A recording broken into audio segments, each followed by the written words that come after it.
Senhor Jesus. Amém. Boa noite, irmãos.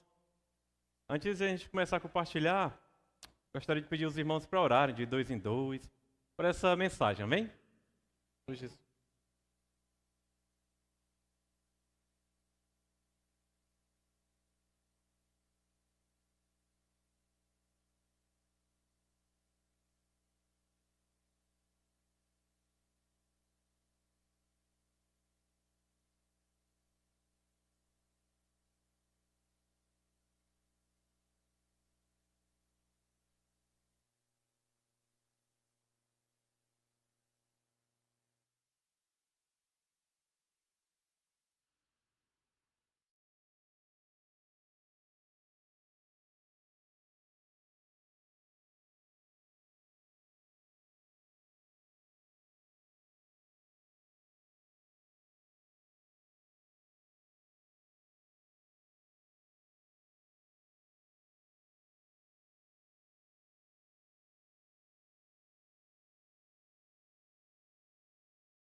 Senhor Jesus. Amém. Senhor Jesus. Vamos falar juntos o título dessa mensagem? Alegria completa. Amém. Vamos mais uma vez? Alegria completa.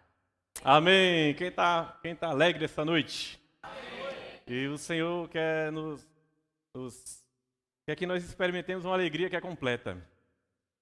A alegria está aqui, 1 João capítulo 1, os versículos de 1 a 4, diz o seguinte. Vamos ler juntos, né? Como um coro bem bonito.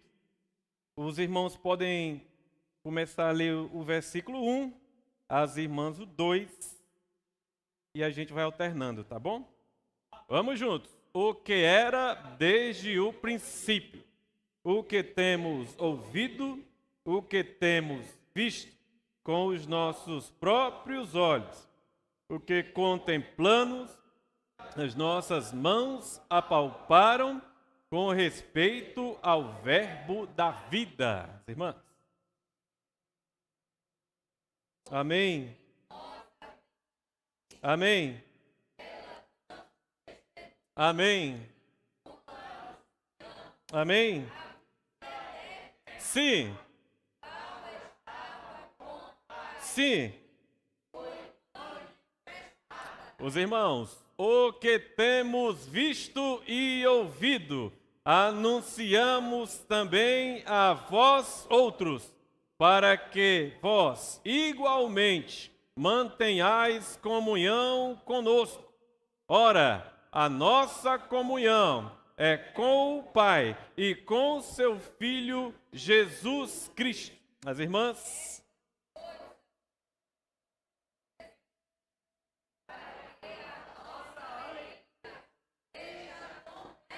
Amém. Vamos ler uns para os outros, versículo 4, com muita alegria. Amém. Estas coisas. Amém.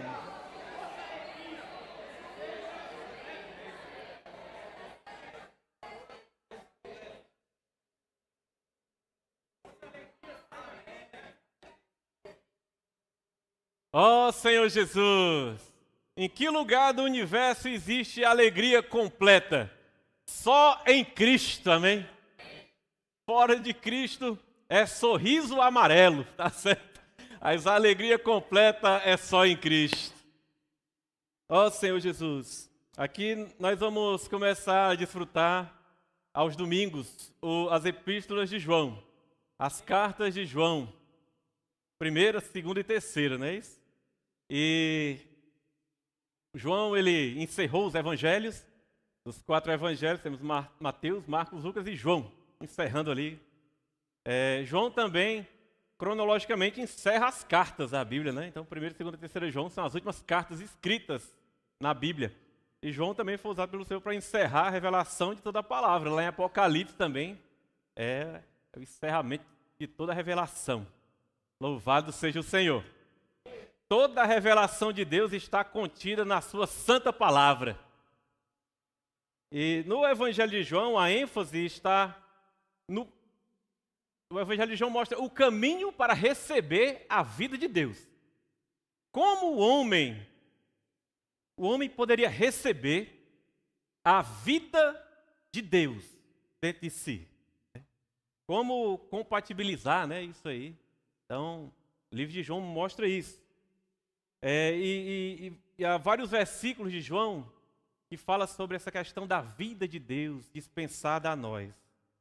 João 10:10 fala: o ladrão vem somente para roubar, matar e destruir. Mas eu vim para que tenham vida e a tenham em abundância. Em João 14:6, respondeu-lhe Jesus: eu sou o caminho, a verdade e a vida. Ó Senhor Jesus. Em João 20, versículo 30 e 31 fala: na verdade, fez Jesus diante dos discípulos muitos outros sinais que não estão escritos nesse livro. Estes, porém, foram registrados para que creiais que Jesus é o Cristo, o Filho de Deus, e para que, crendo, tenhais vida em seu nome. Qual é a maneira de alguém receber a vida de Deus? É crendo. Eu creio. Quem creu aí diz amém. Amém. Você tem a vida de Deus dentro de você. Não foi por bom comportamento. Foi por ter recebido pela fé a obra completa de Cristo por cada um de nós. João 6,47 diz o seguinte: em verdade vos digo, quem crê em mim tem a vida eterna. Amados irmãos, aqui não diz que quem crê no Senhor tem a possibilidade de ter a vida eterna. Aí não diz que quem crê em mim talvez tenha a vida eterna. Quem crê em mim tem a chance de ter a vida eterna. Não diz quem crê em mim e mais alguma coisa tem a vida eterna. Quem crê em mim tem a vida eterna. Então, irmãos, o Evangelho de João nos deixa bem claro: o caminho para receber a vida de Deus é crer. O apóstolo Paulo diz assim: eu creio, por isso é que falei. Nós também cremos, por isso também falamos. Vem? Em Efésios capítulo 2, versículo 1, fala assim, ó: ele vos deu vida. Vamos repetir? Ele vos deu vida. O que é que ele lhe deu? O morto não precisa de uma roupa nova, nem de maquiagem. Ele precisa de vida. Nós estávamos mortos. O que nós precisávamos, amados irmãos, não era de uma reforma, né? Não era de uma regra de moral, não era de uma ética mais elevada. O que nós precisávamos era de vida. E o que mais nós precisávamos, Ele nos deu. Ele vos deu vida. Como é que nós estávamos? Ele vos deu vida, estando vós mortos nos vossos delitos e pecados. No versículo 5 diz assim: e estando nós mortos em nossos delitos, nos deu vida juntamente com Cristo. Repita para quem está perto de você: pela graça sois salvos. Pela graça sois salvos. Ó Senhor Jesus. Tem um louvor que os irmãos não conhecem. Eu acho que só tem no toca-fita do meu carro. Eu acho que em canto nenhum, eu nunca ouvi. E aí eu vou apagar o mico aqui e vou cantar o trecho desse hino, porque eu acho maravilhoso. Se eu esquecesse o hino todinho e me lembrar só dessa frase, eu ainda desfrutava dele do mesmo jeito. Diz assim, ó: a graça resgatou um miserável como eu. Só isso. Irmãos, a graça resgatou um miserável como eu. Pela graça sois salvos. Ó Senhor Jesus. O versículo 8 diz: porque pela graça sois salvos, mediante a... E isto não vem de vós. É o quê? É dom de Deus. Ó Senhor Jesus. Eu nem merecia, nem podia, O que eu não merecia nem podia, Deus fez por mim e me entregou. Pela graça sois salvos. Amado irmão, amada irmã, se algum dia alguém levar você a duvidar dessa verdade, então lembre-se da palavra de Deus. Antes de balançar com a palavra de alguém, esteja certo da palavra de Deus. É Deus quem me diz, pela graça sois salvos. Isto não vem de vós, é dom de Deus. Então, irmãos, que maravilha é a epístola, é o evangelho de João, né? A ênfase é o caminho para receber a vida. E agora nós vamos desfrutar da carta de João. A carta de João não se trata do caminho para receber a vida, mas é um encorajamento a desfrutarmos dessa vida e permanecermos nesta vida. Olha que maravilha, né? Todos nós temos a vida de Deus em nós. Agora, nós precisamos permanecer naquilo que o Senhor nos entregou. 1 João 2,24, por exemplo, poderia dar vários exemplos na epístola de João, mas 1 João 2,24 diz assim: permaneça em vós. Encoraja quem está perto de você, permaneça em vós. O que ouviste desde o princípio. Se em vós permanecer o que desde o princípio ouvistes, também permanecereis vós no Filho e no Pai.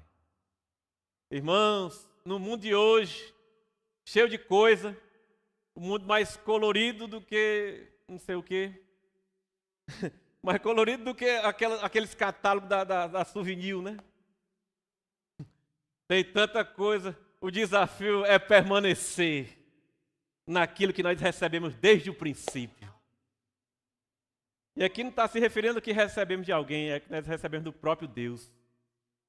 Então, aleluia. Vamos nesses dias ser encorajados pelo Senhor a permanecer. Permanecer até o fim. Até a volta do Senhor nós vamos permanecer na vida que o Senhor nos deu. 1 João capítulo 1, versículo 1 diz o que era desde o princípio.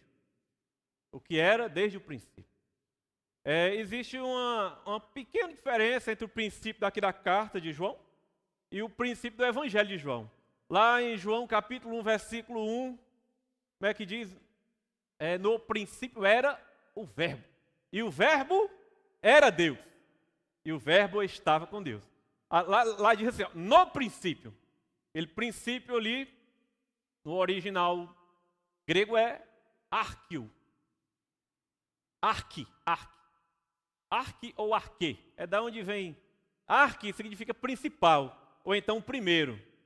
Arquirrival é o principal rival. Arqui-inimigo, principal inimigo. Arquibancada é a principal bancada de um estádio. Olha que legal. Um pouquinho de cultura. Arque, princípio. A mesma palavra lá da carta, lá do Evangelho de João, no princípio, é essa palavra aqui, da carta de Paulo. O mesmo princípio do Evangelho, é o mesmo princípio da Epístola, mas tem uma diferença. Lá diz no princípio. E aqui na carta de João, diz assim, desde o princípio. Então, no princípio, irmão, significa na eternidade passada. Então, no Evangelho de João, no princípio era o verbo, e mostra. E depois lá no 14 diz que o verbo se fez carne, se refere ao próprio Cristo, que coexistia com o Pai desde a eternidade passada. Então, a primeira coisa que abrir um parênteses, Cristo existe desde a eternidade. Há uma heresia até os dias de hoje de que Cristo foi criado por Deus. Cristo não foi criado, mas Ele criou todas as coisas. Tá certo? Ele estava com Deus desde a eternidade. E agora na carta de João diz assim, desde o princípio. Desde o princípio, irmão, significa desde da criação. Porque na eternidade, nós não tínhamos contato com isso. Nenhum de nós, nenhum ser humano tinha parte na eternidade. O homem só veio existir no tempo. Foi desde o princípio. Desde o princípio da criação.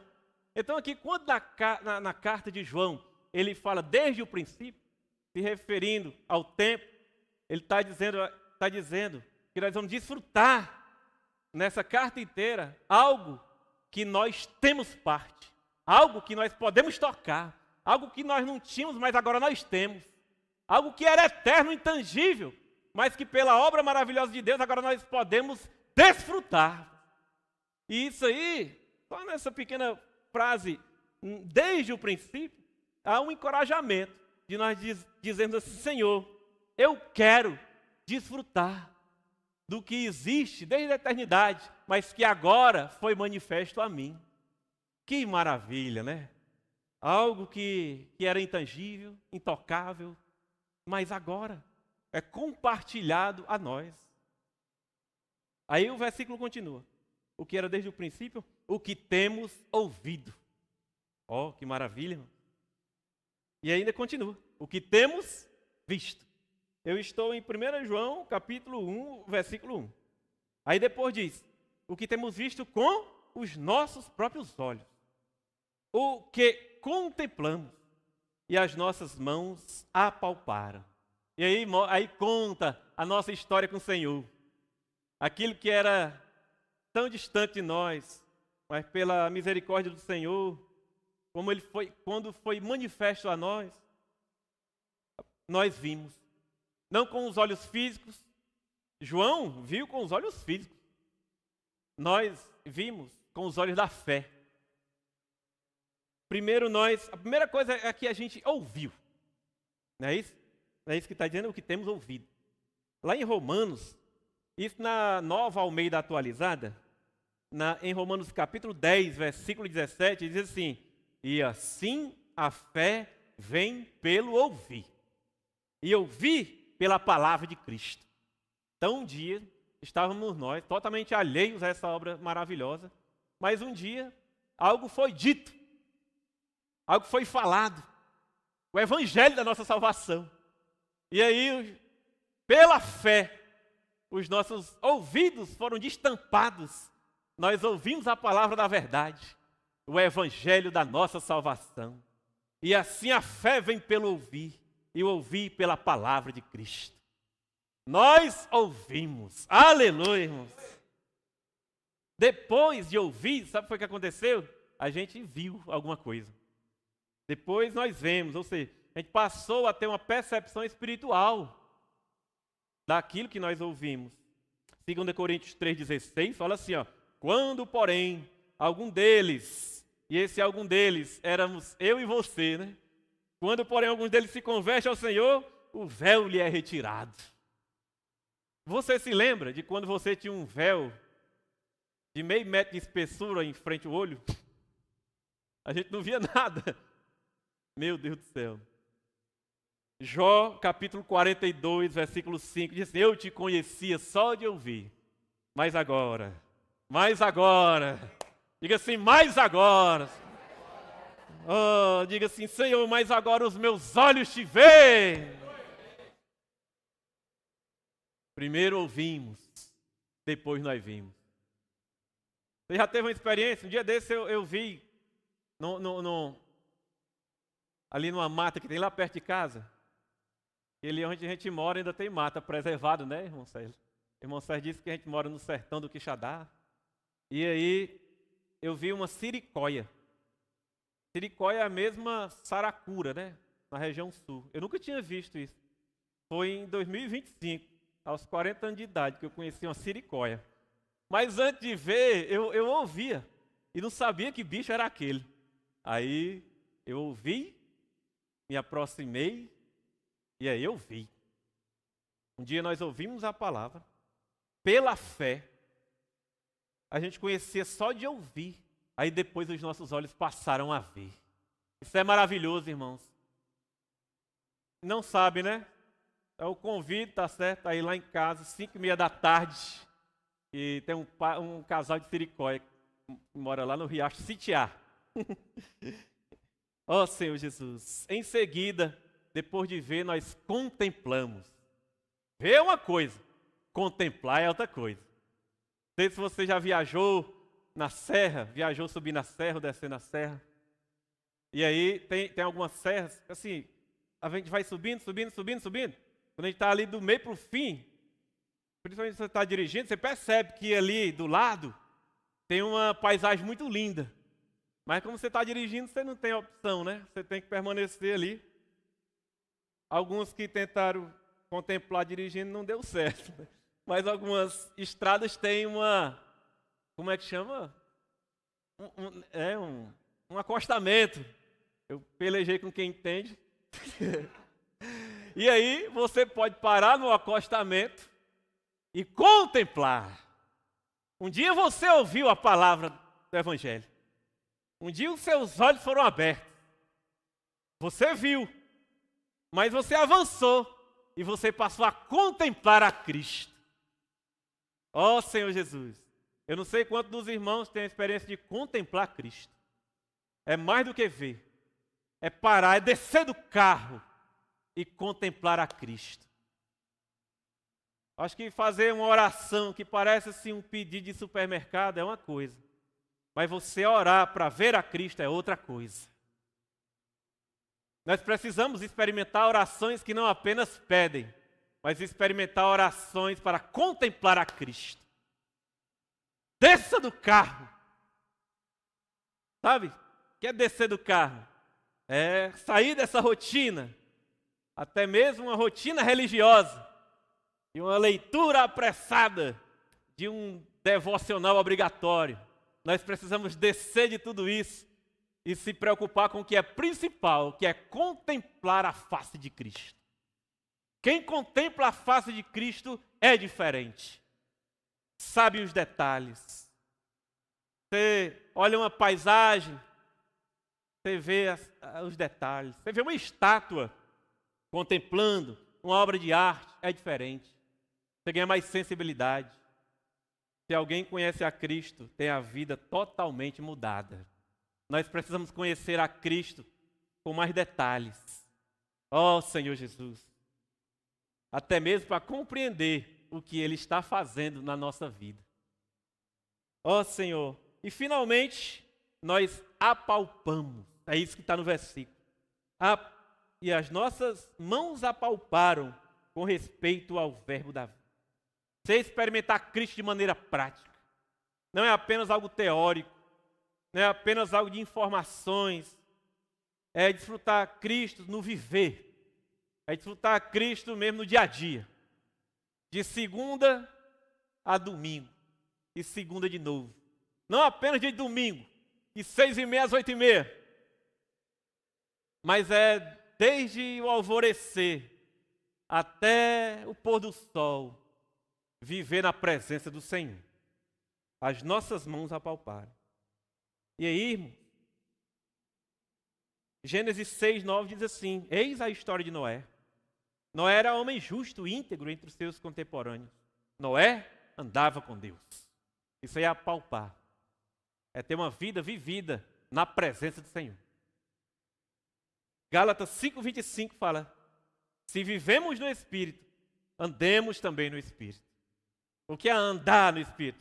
É andar na presença do Senhor. Romanos 6:4 diz: fomos, pois, sepultados com Ele na morte pelo batismo, para que, como Cristo foi ressuscitado dentre os mortos pela glória do Pai, assim também andemos nós em novidade de vida. No versículo 2 fala assim, irmãos: e a vida se manifestou, e nós a temos visto. Quem tem visto? A vida já se manifestou. E eu creio, irmãos, que nós a temos visto. E dela damos testemunho. E vô-la anunciamos, a vida eterna, a qual estava com o Pai e nos foi manifestada. Irmãos, tudo que a gente conhece de Deus só é possível porque Deus se manifestou, sabe? Nem o mais piedoso dos homens, se Deus não tivesse se manifestado, conheceria nada a respeito de Deus. Deus se manifesta primeiramente por causa das coisas que foram criadas. É isso que diz em Romanos. Mas existe uma manifestação de Deus através das Escrituras. É uma manifestação vasta. Mas a maior manifestação de Deus é por meio da pessoa de seu Filho, Jesus Cristo. A revelação mais completa e absoluta de Deus é Cristo. João 14, versículo 8 diz assim: replicou-lhe Filipe: Senhor, mostra-nos o Pai. Isso nos basta. Versículo 9. Disse-lhe Jesus: Filipe, há quanto tempo estou convosco e não me tens conhecido? Quem me vê a mim, vê o Pai. Como dizes tu, mostra-nos o Pai? Quem vê a mim, vê o Pai. A manifestação plena e absoluta de Deus é Cristo. E Cristo, hoje, Ele habita dentro de nós, por meio do Espírito que dá vida. Irmãos, nós temos a manifestação de Deus em nós. Isso é um grande privilégio. E o encorajamento é nós nos mantermos nessa condição de comunhão. No versículo 3 diz assim: o que temos visto e ouvido, anunciamos também a vós outros, para que vós igualmente mantenhais comunhão conosco. Ora, a nossa comunhão é com o Pai e com seu Filho Jesus Cristo, que mostra algo precioso. A vida, ela era desde o princípio, a vida se manifestou, ela foi ouvida, ela foi vista, ela foi contemplada e apalpada, mas ela foi também testemunhada e anunciada. E um dia nós recebemos esse testemunho, esse anúncio. Nós também tivemos parte nessa vida. E agora nós somos regenerados pela vida de Deus. E agora isso não deve ser vivido de uma maneira individual apenas. Isso precisa ser compartilhado. Sabe? A vida, ela precisa ser vivida junto com outros que receberam essa mesma vida.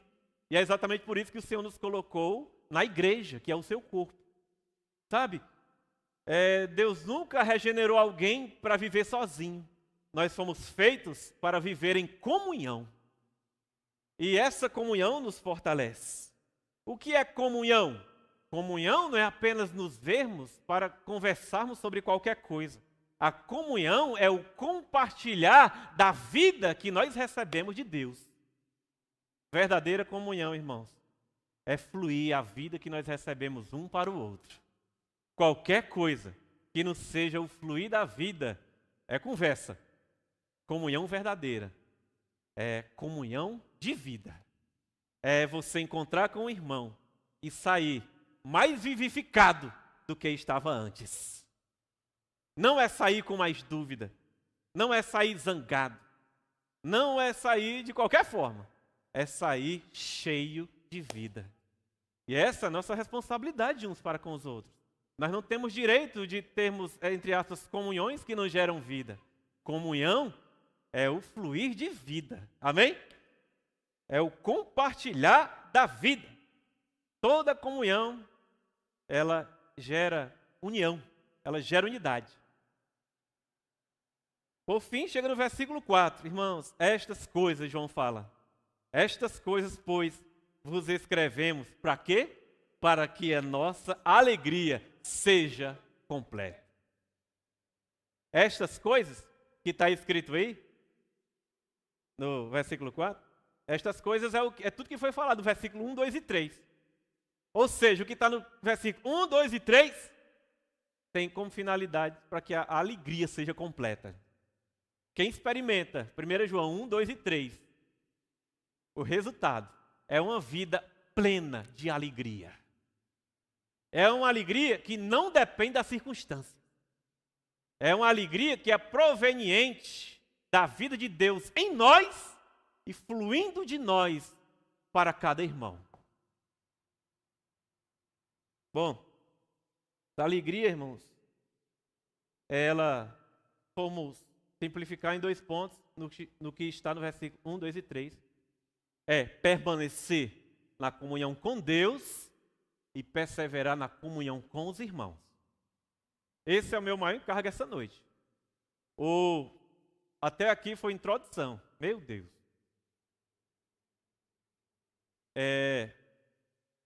O que tocou meu coração com essas palavras e que eu gostaria que tocasse o coração dos irmãos é que não existe alegria completa. Não existe uma alegria que possa ser chamada de alegria plena. Não existe alegria verdadeira se não houver comunhão com Deus e comunhão entre os irmãos.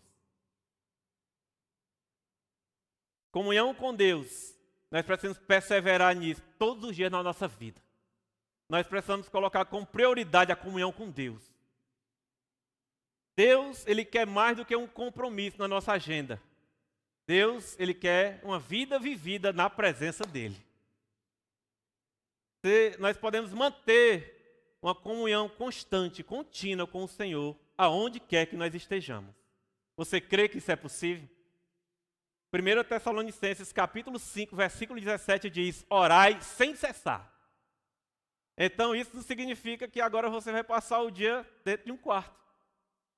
Como é possível orar sem cessar? É conversar com Deus. No trabalho. É vendendo e orando. Olha que maravilha. Você já conversou com alguém orando a Deus ao mesmo tempo? Eu já. Já não, você nunca teve essa. Tipo assim, alguém lhe faz uma pergunta e você não sabe o que vai responder. Enquanto a pergunta é feita, você diz: meu Deus, me ajuda. Ou então alguém que você sabe que se não receber, o Senhor vai perecer eternamente. E você tem contato com essa pessoa e você tem um íntimo clamor ao Senhor pela vida daquela pessoa enquanto conversa com ela. Ó Senhor Jesus, isso deve ser uma experiência diária de cada um de nós. Ao conversarmos com as pessoas, ao termos comunhão com os irmãos, ao desempenharmos nossas atividades do dia a dia, nós precisamos fazer isso na presença do Senhor. Um carro lavado na presença de Deus, ele fica mais limpo. Um cliente atendido pela presença de Deus, ele sai mais satisfeito. Ó irmãos, a chave para nós desenvolvermos uma amizade com Deus não é mudar o que você faz, é mudar a sua atitude enquanto você faz aquilo. Havia um irmão que viveu em 1692, o nome dele era irmão Lourenço, ou irmão Lawrence. O irmão Lee compartilhou isso no livro Quebrantamento do Homem Exterior para a Liberação do Espírito. Esse irmão, ele trabalhava numa cozinha bastante barulhenta, mas todo mundo testifica de que ele fazia tudo aquilo na presença de Deus. Onde você trabalha? É barulhento?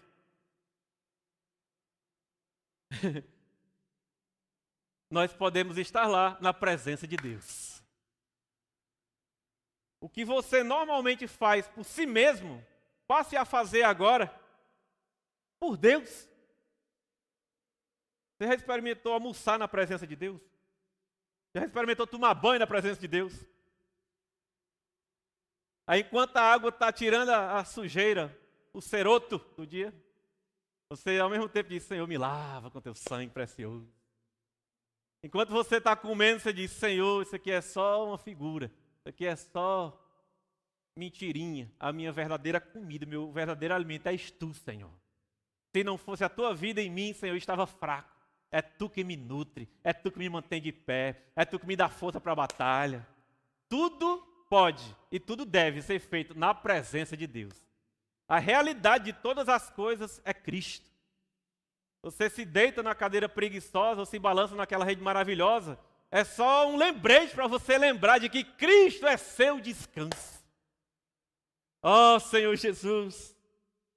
Hoje em dia a gente pensa que precisa escapar da rotina para ir para a presença de Deus. Mas isso é se a gente ainda não aprendeu a realmente viver na presença do Senhor. Nenhum lugar nessa terra é mais próximo de Deus do que o lugar onde você está. Tá? Porque Cristo habita em você. Você pode dizer: Cristo habita em mim, né? Ó Senhor.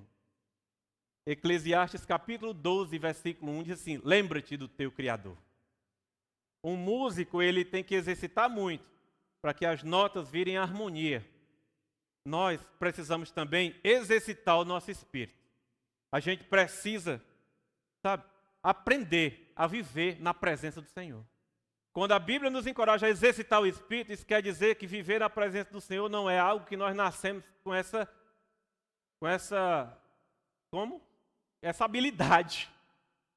Na verdade, o nosso coração se inclina para tudo que não é Deus. Viver na presença do Senhor deve ser exercitado. Então, irmãos, esse é o primeiro encorajamento. Vamos viver em tudo na presença de Deus.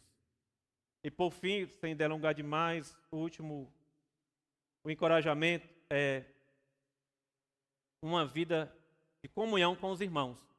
Quando nós recebemos essa vida, que é divina e eterna, nós nascemos de Deus e nós nos tornamos filhos de Deus. Como isso aconteceu com cada um de nós ganhamos irmãos e irmãs. E nós somos colocados dentro de uma família. Efésios 2,19 diz assim: já não sois estrangeiros e peregrinos, mas concidadãos dos santos, e sois da família de Deus. Vamos encorajar quem está perto de nós, dizendo assim: somos da família de Deus.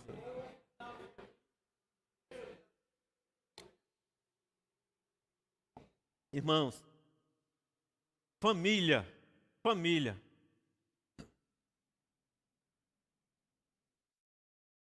É estranho uma pessoa da família fazer tudo à parte do resto da família. Não é isso? Uma família de 10 meninos. E tem um que não se dá com os outros. Almoça só, brinca só. Não é normal, não é verdade? Nós somos da família de Deus. Nós fomos formados para a vida de comunhão. Isso quer dizer que a nossa estrutura, irmãos, a nossa estrutura como filhos de Deus é uma vida de comunhão. Assim, a gente não dá conta de viver uma vida sozinho. Nós somos limitados para isso, graças ao Senhor. Nós somos membros. Nenhum de nós é o corpo todo. Nós somos apenas membros. E todo membro precisa de outro membro. Não existe nenhum membro do corpo que não precise dos demais membros do corpo. Como é maravilhoso quando tem um belo dia da nossa vida que a gente entende que sem o outro nós não somos absolutamente nada. Às vezes demora isso acontecer, mas quando isso chega, puxa vida, isso é libertador. Eu preciso de você. Você precisa de mim. O que é que mais que diz o hino? Nós precisamos de Cristo até o fim. Sem cessar, sem parar, sem vacilar, tá certo? Ó Senhor Jesus. Irmãos, eu destaquei 4 pontos importantes de sermos da família de Deus. Existem coisas no universo que só na família de Deus nós temos esse direito, esse privilégio e essa oportunidade. É na comunhão com os irmãos que nós somos identificados como crentes autênticos, sabe? Quando, cheios de amor, nós nos reunimos como família, nós temos diferentes formações, nós temos diferentes origens, nós temos diferentes raças, status sociais, mas quando nós nos reunimos em amor, isso, irmãos, leva ao mundo um poderoso testemunho. Isso é glória ao Pai. A comunhão com os irmãos nos retira do isolamento egoísta. Como membro ativo, nós passamos a nos interessar pela vida uns dos outros. Que maravilha! É alguém que não olha só para si. É alguém que chora com os que choram e se alegra com os que se alegram. Em terceiro lugar, a comunhão com os irmãos nos ajuda a desenvolver os nossos músculos espirituais. A nossa musculatura espiritual ela só pode ser tonificada em família. Sozinho ou com pouca comunhão isso não acontece. Então, tem que estar na academia de Deus. Eu recebi encorajamento. Pasmem, de quem foi que eu recebi o encorajamento essa semana a tonificar os meus músculos, a fazer academia, ficar forte? Quem foi? Foi o Átila? Foi o Daniel? Eu não vou dizer. Mas veja bem. No Efésios capítulo 4, versículo 16, diz assim: de quem todo o corpo, bem ajustado e consolidado, pelo auxílio de toda a junta, segundo a justa cooperação de cada parte, olha só, efetua o seu próprio aumento para a edificação de si mesmo em amor. Aumento, viu, Átila? A gente precisa ser forte. A gente precisa. Você já viu um menino mimado que chora por qualquer coisa? Existem cristãos que choram por qualquer coisa. Ninguém pode dizer nada. A gente fica zangado, a gente fica emburrado. O que é isso? Porque não tem tonicidade muscular. Mas é na comunhão. É ferro com ferro se afiando que nós ganhamos resistência. Nós ganhamos musculatura. Só vivendo junto, dentro da casa de Deus. Na família de Deus. E isso não se restringe a vir ao local de reuniões de domingo. Significa compartilharmos a vida uns com os outros. Ó Senhor Jesus, efetua o seu próprio amento para edificação em si mesmo. Irmãos, e por fim, isso aqui eu achei precioso, maravilhoso. A comunhão com os irmãos nos impede de retroceder. Isso aqui eu vou pedir para os irmãos compartilhar uns com os outros. A comunhão nos impede de retroceder. Vamos falar com quem está perto de nós, irmãos? Nos impede de retroceder.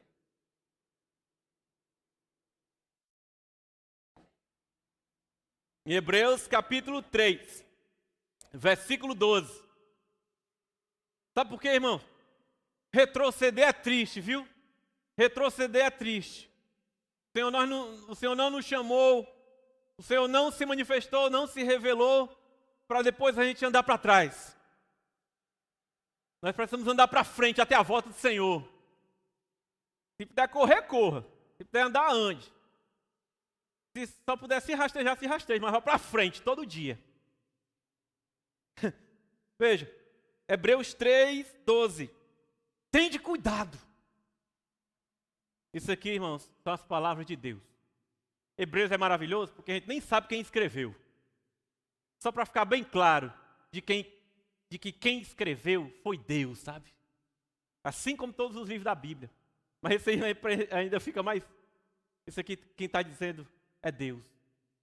Essas palavras são palavras de amor. Só diz para alguém, tenha cuidado, quem tem preocupação com aquele. A maior falta de amor de um pai é deixar o menino fazer o que ele quer. Então, o nosso pai está me dizendo e lhe dizendo nesse momento, meu filho, minha filha, tende cuidado. São palavras de amor. Recebamos agora com solenidade, com coração aberto, com rendição. Você pode levantar a mão como quem foi assaltado. Eu me rendo. Tende cuidado, irmãos. Jamais aconteça ao ver de qualquer de vós perverso coração de incredulidade que vos afaste. Isso é o primeiro aspecto. Afastar-se do Deus vivo é não permanecer na comunhão com Deus. É não permanecer na comunhão da vida. Afastar-se do Deus vivo é deixar de viver uma vida na presença de Deus. Agora o segundo aspecto. Pelo contrário, exortai-vos mutuamente. O que é isso? É comunhão na família de Deus. Exortai-vos mutuamente aos domingos, cada dia. E quando é ano que vem, 2026? Não, é durante o tempo que se chama hoje. Nunca diga, ano que vem eu vou viver a vida da igreja como o Senhor deseja que eu viva. Não, é durante o tempo que se chama hoje. A fim de que, amados irmãos, nenhum de vós seja endurecido pelo engano do pecado. Qualquer coisa que nos afaste do Deus vivo, porque Ele veio para que temos vida. E qualquer coisa que nos afaste da comunhão dos irmãos é engano do pecado. Todos nós estamos sujeitos a isso. No mundo, né? No mundo tereis aflições. Mas, amados irmãos, voltando para concluir, 2 versículos. Só repetir 1 João capítulo 1, versículo 4. É só para concluir dizendo que estas coisas, pois, vos escrevemos para que a nossa alegria seja completa. Agora na versão NVI, queria ler com os irmãos João 15, 11. Nós temos essa versão, Lídia? NVI. 15, 11. Aleluia. Tenho-lhes dito estas palavras, para que a minha alegria esteja em vocês e a alegria de vocês seja completa. Esse versículo é profundo. Olha só, o que é uma alegria completa? é quando a alegria de Cristo está dentro de nós. Olha que maravilha. A alegria de Cristo dentro de nós redunda em alegria completa. Que maravilha, irmãos. A verdadeira alegria é a alegria de Cristo estando dentro de nós. E quando é que a alegria de Cristo está dentro de nós? É quando nós permanecemos na comunhão da vida. Comunhão com Deus e comunhão com os irmãos. Jesus é o Senhor, irmãos.